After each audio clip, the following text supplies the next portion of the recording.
Although I like to review camera and audio gear on this channel, my reviews are a little different. I don't really focus on specs like gigahertz or refresh rates or things like that, but instead I like to focus on how the thing does its job relative to creating content. Sometimes the thing works great if you know how to use it, sometimes the thing doesn't work well at all, and sometimes the thing just works great and couldn't be more simple.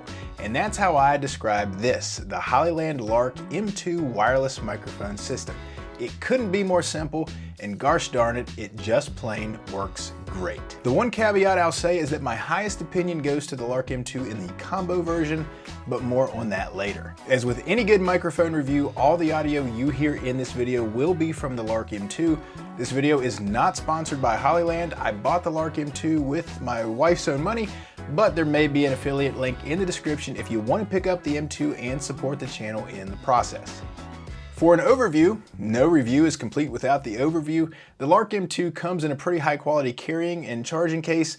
The two microphones and the receiver pop in magnetically and the case charges via USB-C. Hollyland says the battery life on the Lark M2 is 10 hours and that the case can give another 2 full charges. They also tout that the transmission range between the mics and the receiver is 300 meters or about 1,000 feet. These microphones are small and light. Seriously, they're like the size of a US quarter and they weigh just 9 grams. They have incredibly strong magnets to attach directly to your clothes, but that's not all. There are magnet clips if you want to clip them on, and also a magnetic necklace if you want to wear it that way. I mean, come on, what haven't they thought of? And if you get the combo version, spoiler alert, I highly recommend getting the combo version. The Lark M2 also comes with a USB-C receiver and a Lightning receiver. While trying not to spoil my love for these little guys, they're pretty special. And rounding out the kit are 2 furry windscreens that can help if you're in a windy environment, a 3.5mm cable to connect the regular transmitter to a camera, and a USB-C to USB-A cable. You know, the really exciting stuff. Oh, and it also comes with stickers you can place over the mic to hide the Hollyland logo.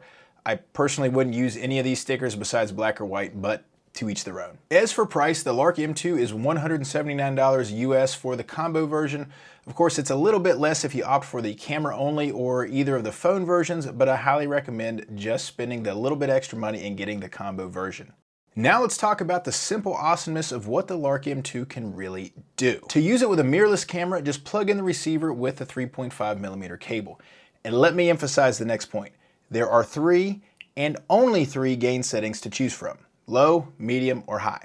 Why are there 3? I can only assume it's because 2's not enough and 4 would be too many. Why 2? 1's not enough, 3's too many. Let me explain the real simplicity here. For context, the Rode Wireless Pro has like 15 different gain settings, and that, my friends, can become quite the experiment in finding out the best setting for what you're doing. From there, just take a transmitter out of the case and it automatically pairs. Again, simple and easy. I found the mics sound fantastic anywhere in like the 6 to 12 inch range away from your mouth. You can clip it to your shirt using the magnet, which by the way stays on the M2 while it's in the charging case.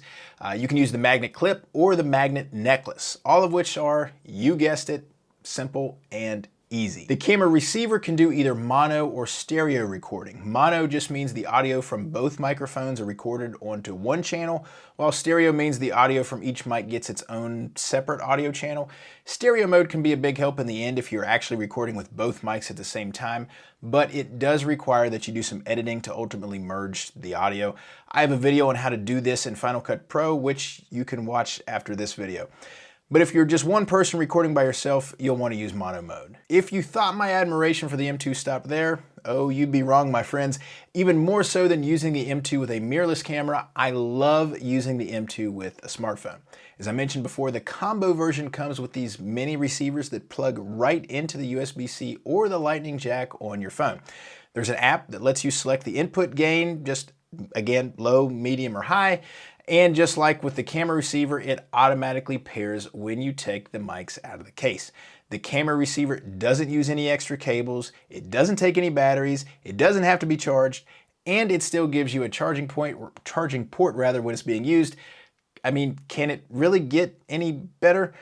Going back to the stereo versus mono point from a minute ago, I will say that the mobile receivers only do mono. So if you use both mics at the same time with the phone receiver, there isn't the ability to edit those tracks independently. But I think that most phone creators won't really care about this because usually the idea when creating on a phone is speed and simplicity anyway. You can also use either the camera receiver or the USB-C mobile receiver with a computer as an audio input for things like video calls.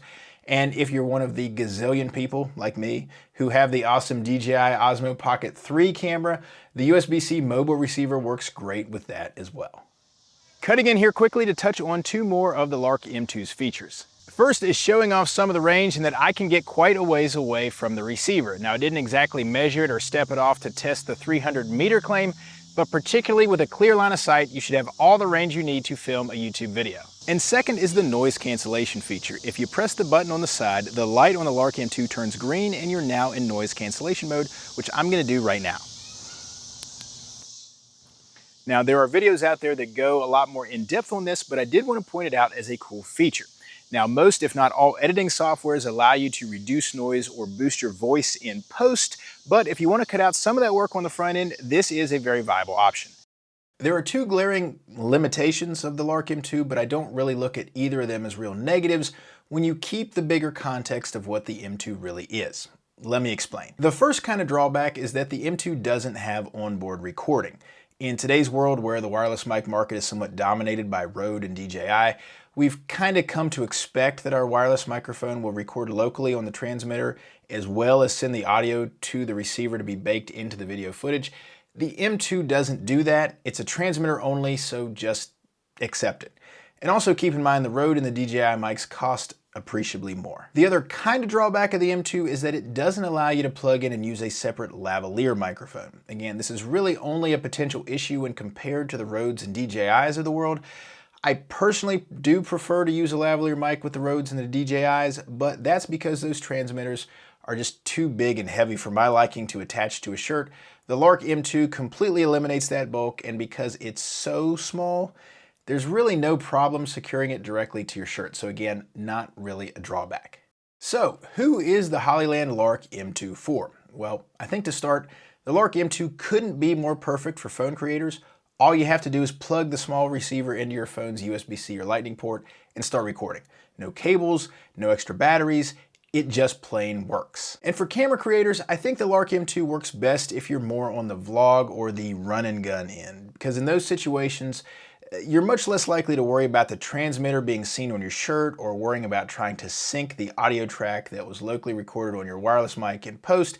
And if you're seated and doing talking head content like this, while the Lark M2 would work perfectly fine, usually using a shotgun mic is going to give you a bit higher quality audio. Just know you can do it, but most top tier creators don't do it that way. So maybe the only remaining question is who the Lark M2 is not for.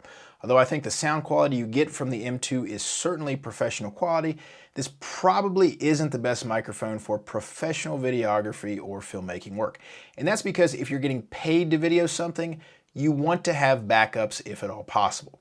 Just how most professionals use cameras with 2 SD card slots, it's best to use a microphone system that gives an audio backup in case anything in the entire world goes wrong.